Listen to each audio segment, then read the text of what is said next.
A killer idea I heard the other day, and something totally unrelated to accounting firm running, to build a database of your clients' problems. Don't have to have anything to do with accounting or tax. Build that out, and it's going to give you not only a bottomless source with which you can produce content and try to keep focused on what's being helpful, but craft what you do around their pains. Rather than crafting what you do around what accounting firms do, you craft it around like the identity of that person and the stuff that they struggle with every day. So I sat down, did some journaling, like literally did a hyper practical build a database of this client's problems. I'm going to run through that with you, get some ideas on how you can use those problems as you detail them out, and just generate some good ideas along the way. So come on in, let's build a little database of client problems.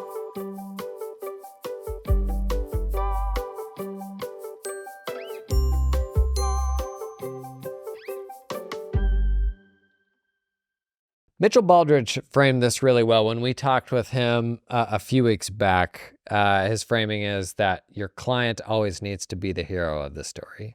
So as we're putting out content and talking about what we do and all of that, it can be tricky sometimes to not say the things that you want to hear versus like what are the things that clients want to hear. Like there are the things that you think are important, and then there are the pains that your clients actually feel. And those aren't always the same things. Like there's not always overlap there. And so while you may see the value of good accounting for decision-making or being proactive about taxes because you've seen it save a bunch of people a bunch of money, are your clients sitting on their couch right now thinking, I wish I had better information with which to make decisions. I wish my accounting was better. Like it's probably not that direct. They're probably feeling that in more nuanced ways that are specific to the work that they do and the problems that they have in the work that they do. So I sat down, I jotted down 15 problems that I know dentists have. Dentists were probably who I was spending most of my time with by the end of firm running. This doesn't have to be dentists. There's probably a lot of other businesses that share these same problems. But I want to run you through how I developed this list and how I would use each of these items on the list to make my services more targeted and build content around them. And again, here, there's no need to fixate on tax and accounting problems. In fact, I think this can actually be a trap for firms sometimes because prospective clients know that you do tax and or accounting. And every other accountant says they do the same thing. So when you talk about solving for tax and accounting, to me, that's not all that interesting compared to solving things that may be like peripherally related or maybe even not at all related, but you're talking about nuanced problems that type of person has in a way that will make your ideal client open their eyes and be like, oh shoot, this person understands what I do at a level of depth that my current guy or my current person doesn't understand, right? So again, it's not holding yourself out as necessarily being an expert, but you are okay talking about things that are not accounting and tax because you have a unique window into those things that most people don't. Because you see the dirty deeds, you see behind the scenes for all these entrepreneurs and the stuff that they get wrong in a way that not many people do. So let me run you through this little database I made of problems for dentists. I think, as with most things, some version of this is a problem that is shared by many entrepreneurs, but specifically how these things convert into how I position my services and how I present myself online. I think that's the more interesting discussion. Up first, running cash deposits. Dentists ultimately don't want to trust other people for handling cash, at least not when they get started. They don't want to have to give them whatever authorization they need to be able to go make those deposits. Some dentists will let a practice manager do it because they've risen to this level of, sort of different authority, which shouldn't impact your controls or the level of trust you have to have in a person. Sometimes they will do it themselves, which means it only happens once a week or once every few weeks, or they'll have their spouse do it. It's just one of those things that is not a dentist spending time in the chair that has to get done. That is kind of a struggle because it's there's a degree of trust required. And so it's just a sticky thing that people don't know how to handle. There are a bunch of like internal controls approaches to solving this from, I've seen people do stuff like having to have 2 people there anytime you take a cash payment, to putting the cash into an envelope and writing how much money is on that, and that gets tied back to the practice management system. There are ways to manage this in your internal controls. But dentists who don't spend all their time hanging out with other dentists, like you don't just wake up and know the right way to do this. And this is an area where you could absolutely help. And so for each of these items in the database, there's 4 kind of, I want to put it through 4 lenses of different things you could do with it. What would a blog post look like? What would social media posts look like? What would a video look like? And what would a podcast interview pitch look like if you want to go on somebody's podcast to talk about this? So specifically around cash deposits, a blog post could be as simple as like, here are 3 different ways to manage this in your internal controls that take the pressure off of the dentist, because there's definitely ways to manage it. Social media, probably hitting around the same thing. If you're posting on social media, you need to call out the pain in a very specific way to dentists. So call out specifically like the wrong ways that people are doing it. How are you going to get people to pause and engage before giving it away, before telling them a better way to do that or giving them some options? Don't like get protective about this information. You have so much more to offer than a tweet, than a blog post. People are not a blog post or a tweet away from not needing you anymore. How could you put this in a video? Check something on YouTube. Just shoot a loom, shoot a screen recording of a slide deck. Don't overthink it. Something you can have on hand, because you're going to get questions from people about this as well. And you can just give it away. That video could be something where if they give you their email address on your website, that they get sent that video, and it's, 3 tips for how to manage cash deposits, that sort of thing. And then last, podcast interview pitch. Getting on somebody's interview comes down oftentimes to writing a cold DM or an email to somebody that you haven't met before. You're going to be able to get onto a podcast with just about every single one of these problems. When you're doing that pitch, it is helpful for you got to keep that super concise, but also show them proof of your expertise. So if you did a blog post, if you did a video, or, a Twitter thread that did well, or something on LinkedIn that got engagement, refer out to that. Say like, here's the basic outline. Would love to come and help your listeners by sharing this process. Sometimes I think we focus too much on creating our own content when there are tons of people out there that already have distribution that are hungry for more content. Everybody that runs a podcast, that interviews people, all these things, like they have to keep that hopper full of new ideas and all that stuff. Everybody writing a newsletter. And if you can spoon feed that and make it super easy for them, they will be happy to have you on.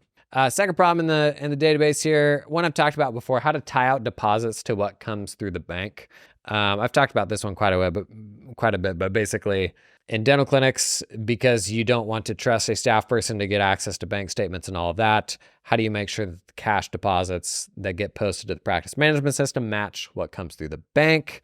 Again, it's an issue of trust and somebody needing to have access to all those systems. It's usually either the dentist that wastes a ton of time on it because it's really tedious, or just doesn't get done at all and becomes like a massive source of potential theft. So we actually rolled out a service offering specifically for this. Probably the service offering that I was most proud of, because it had nothing to do really with tax and accounting. Like you could stand this up.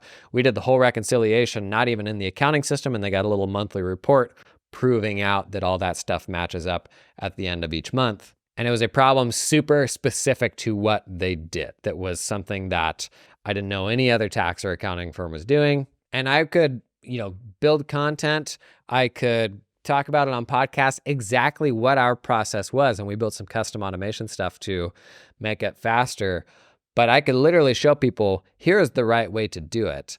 And even then, they're not going to do it because they don't have a person who's straddling having access to the bank and all the systems they need to be able to do this. Like we can still provide that service for them. But giving away the process and talking about the right way to do it, like that is how we get people to discover us to begin with and highlight the fact that we do this. Does your current provider do this? Probably not. People often ask me, Jason, who is this episode sponsored in part by? Well, today, this episode's sponsored in part by LiveFlow. Did you hear the news? LiveFlow just launched a consolidation product. You actually might have seen it on the main channel recently. We did a whole demo day of it. LiveFlow's automated multi-entity consolidations. It's beyond simple to use. You can easily map multiple unmatching chart of accounts from multiple QuickBooks Online companies into one standardized report. And once it's set up, LiveFlow's gonna get to work updating the consolidations automatically in real time, the realest of times. So you can focus on analysis using instantly updating data across entities. LiveFlow can even consolidate financials that are in different currencies. That sounds disgusting, yikes. And it doesn't stop there. LiveFlow offers flexible, powerful reporting tools, create customized dashboards that meet your specific needs, you little snowflake. Build executive presentations, cash flow forecasts, and more with just a few clicks. The consolidation thing is actually super cool. If you haven't seen that yet, check it out on the main YouTube channel. And thanks to LiveFlow for sponsoring the pod. Third problem for dentists, insurance billing. A lot of problems around the person on your team who's doing that insurance billing, whether they know what they're doing or not. It can actually make a huge difference in the amount of money that you're able to collect from insurance. And if you don't know, like if the dentist doesn't know what is possible and what isn't possible, it could be costing you a ton of money without you even realizing it. This one's a bigger departure from accounting and tax world. But there are more and more like managed billing services out there. Even a couple accounting firms I've talked to that do this or have an adjacent company that does this and they sell it to their clients.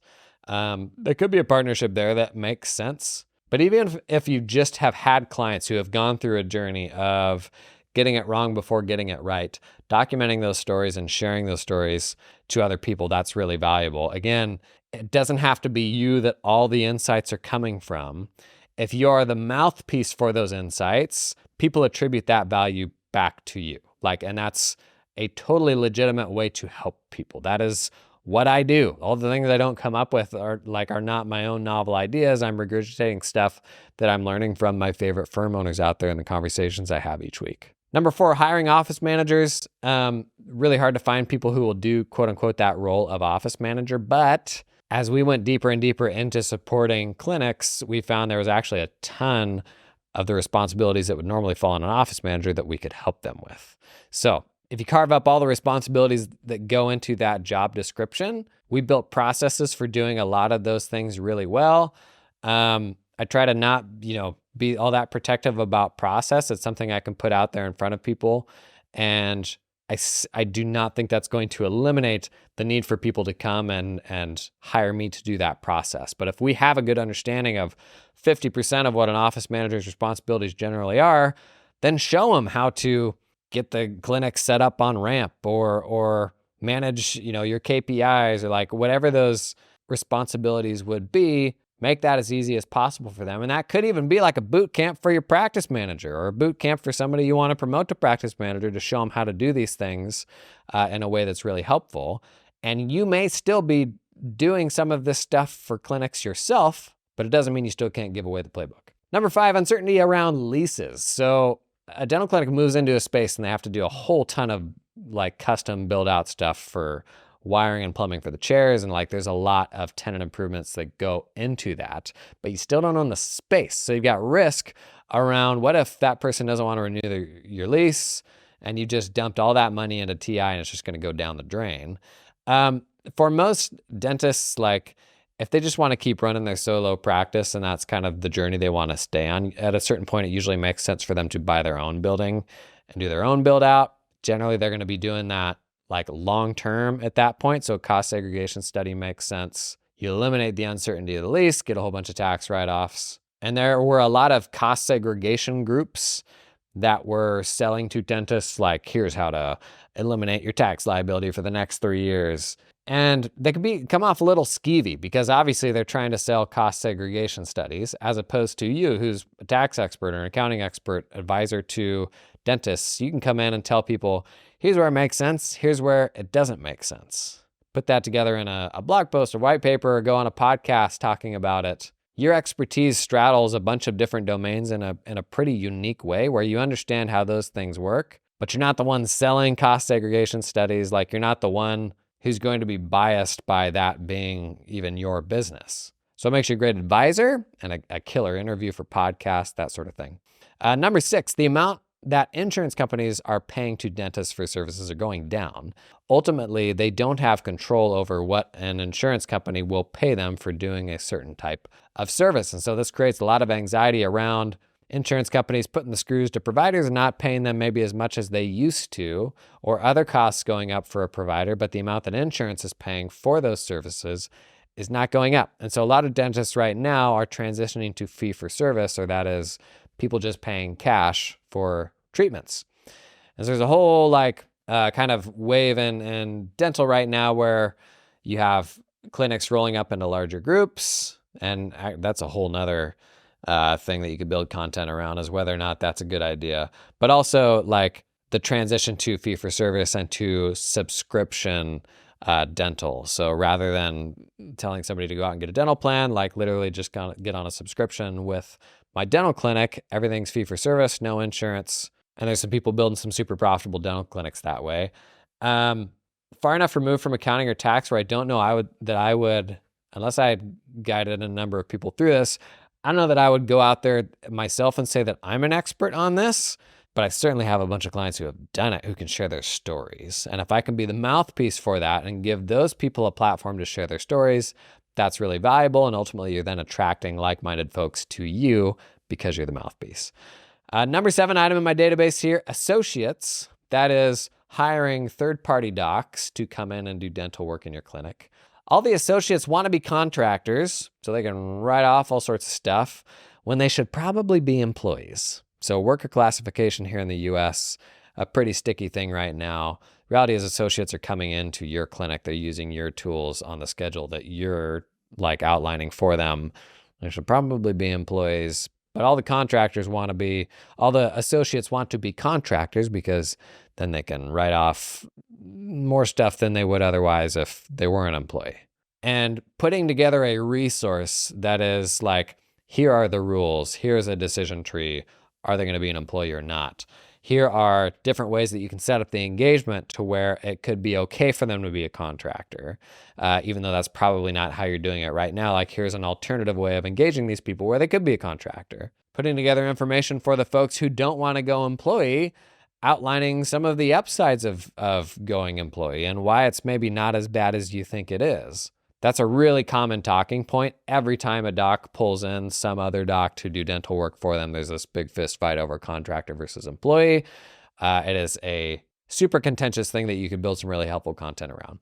Number 8, how to make money when you start pulling in associates. So it's one thing for a dentist to make money in their own clinic. It's a whole nother thing to start pulling in other dentists who they have to pay massive amounts of money to come do work in their clinic. Oftentimes, a dentist gets to a point where they're outgrowing just themselves and they want to open more locations and pull in more associates and serve more people. And almost inevitably, when they outgrow themselves, that next part of their business doesn't really make any money. They're basically just growing their business and paying it all back out to the associate. So it's like, what's the point?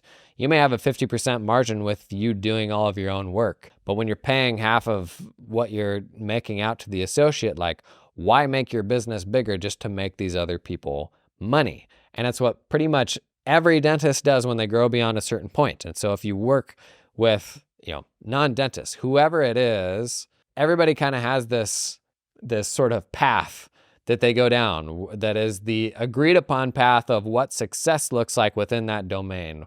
What is the next step you grow to, and the step after that, and the step after that? And for most people, it looks more or less the same.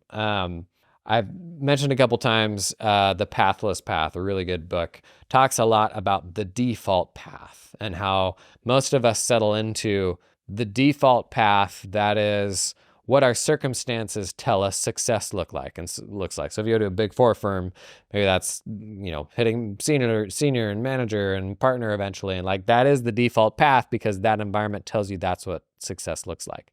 For pretty much any type of entrepreneurship, there is a default path of growing through these different steps. For dentists, that is going to work for a corporate dentist out of school and being a W-2 employee, to then being a contract doc for someone else, to then opening your own clinic, to then pulling a contract doc into your own clinic, to then having multiple locations for your clinic, that sort of thing. There's kind of this progression that Whether that progression leads to success or not is like up for debate, but that's kind of the progression everybody looks at and says, ooh, that's what success looks like.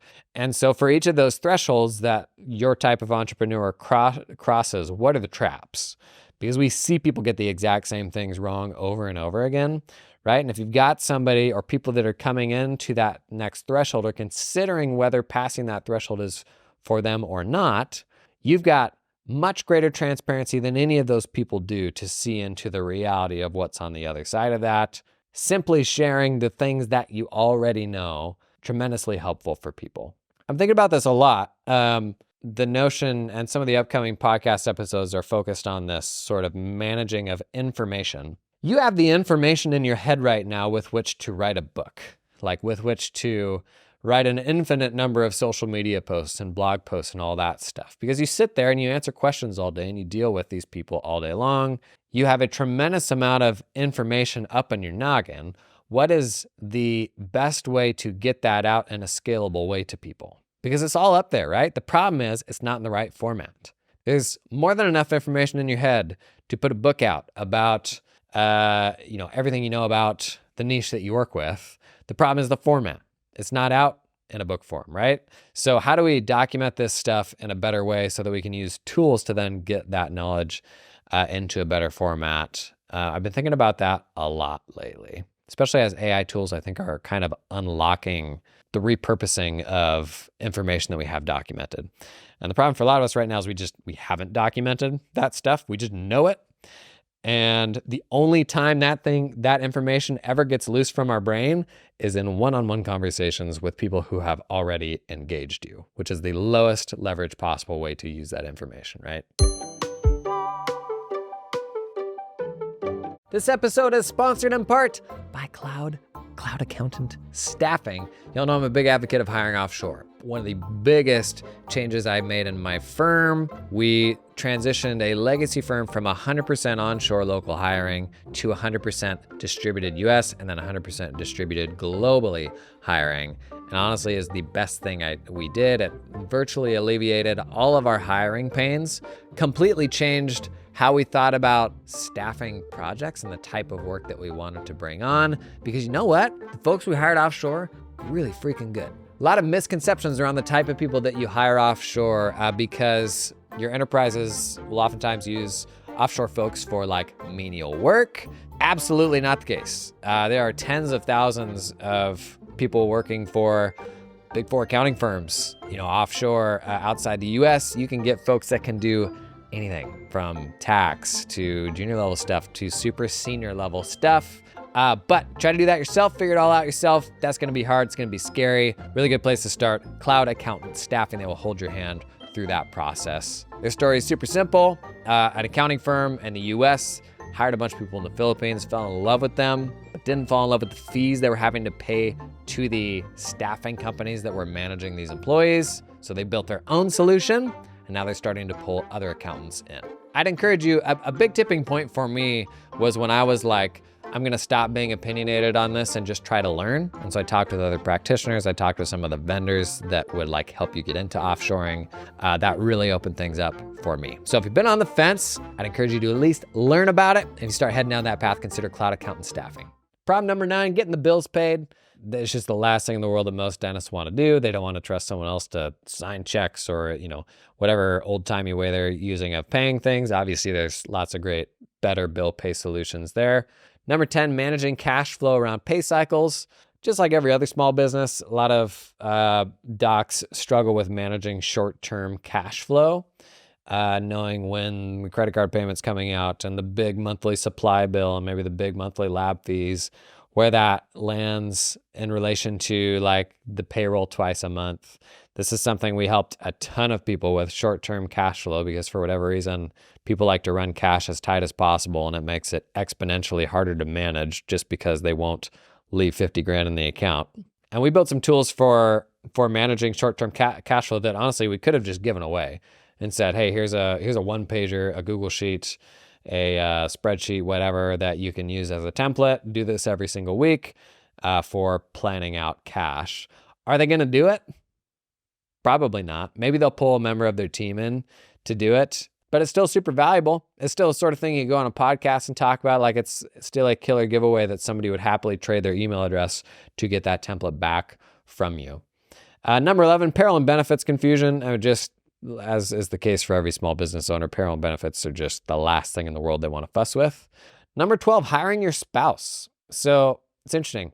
Hiring your spouse looks different in like every type of entrepreneurship, I think, but there's some version of it just about everywhere. And if they do anything on social media, that extends to hiring your children.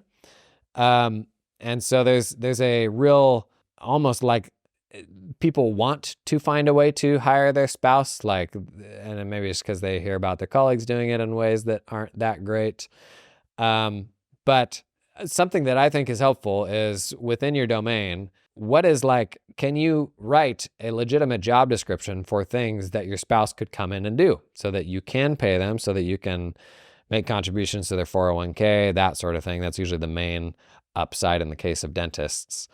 And you absolutely can. Like there are tasks that need to get done inside of every single dental clinic that are not complex tasks that you could totally have a spouse come in and help out with. So you could totally write a white paper or whatever you want that is a list of like, here are all the things that they can do. Here are some templates for how you can document the work that they're doing every week, as you should if they are employees. And literally write the book on like how to employ your spouse if that's something that they want to do, because there are financial upsides to doing so. Number 13, how to deduct a vehicle or mileage. Most dentists are just commuting from home to their dental clinic, and commuting is not generally deductible. So it's pretty tricky for a dentist to be able to write off a vehicle or mileage, but there are things you can do. Like if you got a PO box that's by your house, the mileage from the PO box at the clinic then becomes deductible, stuff like that. Basically, there's an oversimplified view of like what is deductible for most entrepreneurs in general. Like they just think if I go out and lease a vehicle, then just because I'm paying a lease, now I can write off this whole thing, or because I bought this vehicle, I can write off this whole thing because it's over 6,000 gross vehicle weight rating or something like that. But specifically, what does writing off a vehicle look like for your specific type of entrepreneur? That's really helpful information, because what they're seeing on TikTok and elsewhere is all generic, not being put through the lens of beekeepers and how exactly they can write off their vehicles or not write off their vehicles. A couple more here. Number 14, help documenting the old corporate planning trip. So they go on a trip and then they want to write it off. Obviously, there's rules around how productive you have to be on that trip and showing that you actually did work each of those days. Give them some templates for what it looks like to tick that due diligence box of being able to show what work got done on those days. If you tell people, okay, you can go on your trip, but you have to document what you do, in all likelihood, they're going to forget, they're not going to do it, or they're not going to do it in a very robust way. And so if you've got some resources you can give them to make it as easy as possible to document that stuff in a way that will stand up, that's a super valuable giveaway that you can give to clients and non-clients to make the deductibility of those trips easier to support. And then number 15, oh man, payroll and HR complications when you run multiple locations across multiple entities. This comes up with any multi-entity company groups. Most commonly with dental clinics is when you have several locations and they're each their own LLCs that are owned by a parent company. People struggle with, okay, I've got people that work in different locations. I don't want every single location to be its own employer because I want to have like shared common benefits, and I don't want to have to employ somebody in multiple of my entities. And the answer is usually to have like a labor leasing company, or run it out of the holding company and then bill it down to the subsidiaries. But this is like stuff that for accountants you can get your head around, but normies absolutely can't get your head around. So some tools for calculating that stuff on an ongoing basis. Templates for invoicing the subsidiaries, from the parent company, according to gross wages and employer payroll taxes and the cost benefits and all that stuff. If I were going to go after dentists and this is actually who we were focused on, larger dentists who are running multiple locations or getting into running multiple locations was kind of our sweet spot and the most profitable CAS engagements we had, because we were doing a bunch of back office stuff for them, from paying bills and managing cash and all that stuff. And so if those are the people we're trying to attract, this would be killer content to put out is, how does your setup fundamentally need to change when you grow beyond a single location? So we could give away assets for this. We can interview clients who tell their story of the things that they got wrong. Could go on podcasts talking about, hey, are you considering like doing this thing? Here's 10 traps to avoid, that sort of thing.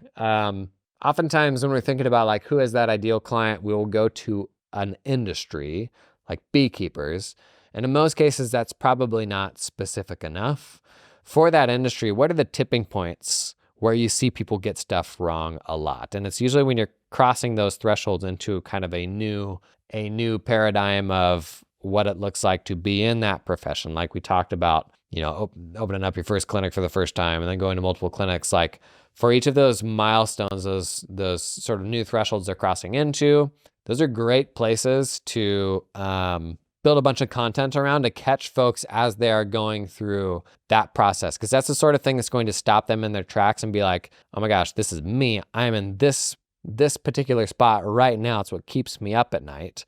And there's a tax person or there's an accounting person talking about this thing that is so specific. And at that point, you're the only person they've ever seen talk about problems that specific to them at that stage for them. And they can't imagine working for anybody else. So you're able to bring them in at, way better rates than you would a normal sort of general client that comes in off the website or something. If you're thinking about this database in the context of a team, building out this database of problems, I think becomes even more helpful because as you're trying to enable your team to support these clients over time, you can build helpful resources around each of these problems that they can then share with clients. So for every problem in the database, can you link this out to some assets that you've already created? Big problem accountants run into is the business you build around yourself. Once you hit your limit, and that may be at 750 grand in revenue, could be 1.5 million in revenue, but once you kind of hit the limit of what you can manage with a team, the clients that come in and are served entirely by your team usually have to look different. The client that you bring in for you is not necessarily the same type of client that you would bring in for yourself. And so how do you instill in your team that really domain-specific expertise that you've built up over time? Capturing what's in that noodle by building assets, videos, blog posts, podcast interviews, all that stuff. If you can then associate those things back with these problems, then when your team is working with clients down the road, you've got an embarrassment of resources that you can throw at your clients to be helpful. I mean, imagine a client asking a member of your team a question and they can be like, here's kind of the 3 or 4 sentence answer, or go check out this 40-minute podcast interview that you did with this, well-respected person in the profession. Talk about a razzle-dazzle answer like to a question, right? Like that's going to make you look really smart and remind them that you are super plugged into the problems that are specific to their domain. And this may all be stuff that you're capable of like shooting from the hip and doing right now. Like, why do I need a database of these problems if I can just sit down and just give that answer to anybody when they come and ask me?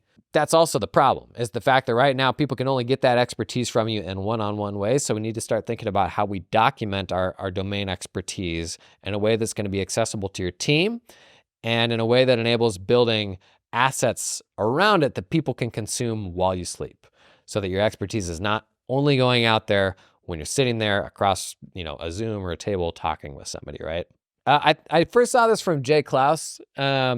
I thought this was just an interesting framing of beginning to document your subject matter expertise, one that I hadn't seen before. Oftentimes where we start is maybe writing blog posts. And so the closest thing you have to this is a collection of blog posts, but that's not actually representative of what your client's problems are. I want to see a list of what your client's problems are, whether they have anything to do with accounting or tax or not. Like, what are the things that most keep them up at night, so that as you're building that avatar of who you're selling to and who you're putting content out for, you're not super fixated on your problems through the lens of what they do. You're just thinking about their problems and how you can help, whether it has anything to do with tax or accounting or not. If you got that domain you're working with, I highly recommend taking 20 minutes to jot down that list as a starting point, maybe pulling your team in to help build out that list a little further. As you're thinking about how do we come up with content ideas and things to talk about, to have this sitting on the shelf, this database of problems, that's going to make that whole process way easier. So So get out there and solve some problems. See you in the next one.